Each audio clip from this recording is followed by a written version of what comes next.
الحمد لله نحمده ونصلي ونسلم على رسوله الكريم أما بعد فأعوذ بالله من الشيطان الرجيم بسم الله الرحمن الرحيم۔ عید الاضحیٰ یہ قربانی کے ایام ہیں، اور یہ ہمیں صرف جانور کی قربانی کرنا نہیں سکھاتے، بلکہ اپنی خواہشات کی قربانی کرنا اور آپس میں اپنے متعلقین اور رشتہ داروں کے ساتھ ایثار کا، محبت کا اور رحم کا اور اچھا تعلق رکھنا۔ جو آپ کے رشتہ دار ہیں ان کی بہت سی کمی بیشیاں ہوتی ہیں، بہت سی چیزیں ایسی ہوتی ہیں آپ کو غصہ دلاتی ہیں، اس پر بھی قربانی دینا، اور اپنے تعلقات کو بہت معمولی اور چھوٹی چھوٹی چیزوں کی بنیاد پر خراب نہ کرنا، اس کے لیے بھی قربانی دینا۔ جیسے آپ اپنا جانور تلاش کرنے میں ہر عیب سے پاک جانور تلاش کرتے ہیں کہ اس کے اندر کوئی عیب نہ ہو، اگر عیب ہوگا تو قربانی ادا نہیں ہوگی، قربانی ضائع ہو جائے گی۔ اور اگر آپ نے صحیح سالم تندرست اچھا جانور خریدا اور اس میں عیب آ گیا جس کی بنیاد پر اس پہ قربانی نہیں ہو سکتی، اب وہ عیب دار جانور بھی آپ اللہ کی راہ میں قربان پھر نہیں کر سکتے، اس میں قربانی نہیں ہوگی۔ ایسے ہی اپنے رشتوں کو بھی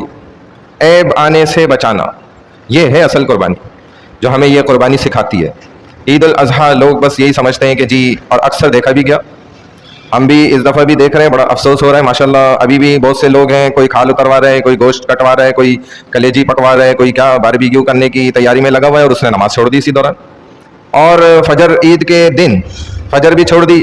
ظہر بھی قضا کر دی، عصر بھی قضا کر دی، مغرب بھی گئی، عشاء بھی گئی، نماز کا کوئی پتہ نہیں، لیکن الحمدللہ وہ فل جو ہے نا قربانی کے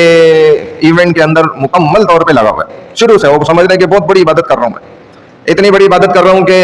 جو ہے نا بس یہ نمازیں بھی مجھ پر سے معاف ہو جائیں گی، جیسے ایسا نہیں ہے، بڑی معذرت کے ساتھ اتنے دنوں سے وہ ماشاءاللہ انہی موج مستیوں میں لگے ہوئے ہیں۔ بس یہ قربانی کیونکہ دل کو بھا رہی ہے نا، اور ایک مزہ آ رہا ہے، اور ایک فیملی کا جو ہے نا گیدرنگ ہو رہی ہے، اور ایک بہت زبردست ایونٹ ہے، اور پہلے سے ماشاءاللہ ہر ایک عید کے پہلے دن پھر کیا کیا ہونا ہے، اور دوسرے دن میں کیا ہونا ہے، اور شام میں، اور پھر رات میں، اور پھر تیسرے دن کیا ہونا ہے، پھر چوتھے دن کیا ہونا ہے، ایک ایک چیز طے شدہ ہے ماشاءاللہ، لیکن نمازوں کا کوئی پرسان حال ہی نہیں ہے۔ میں بتا رہا ہوں نا، فجر سے عشاء تک اس کو کوئی نماز کا مطلب دیکھ بھی رہے، نمازی جا رہے آ رہے ہیں، نماز پڑھنے جا رہے ہیں، اور بیٹھا ہوا ہے صبح سے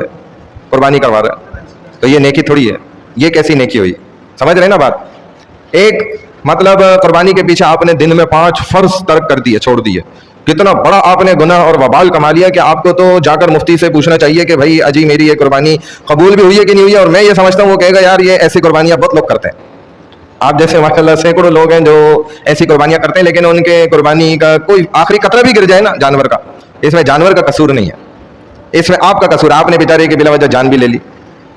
تو بھائی یہ قربانی جو ہے نا دیگر فرائض کے بعد ایک واجب ہے،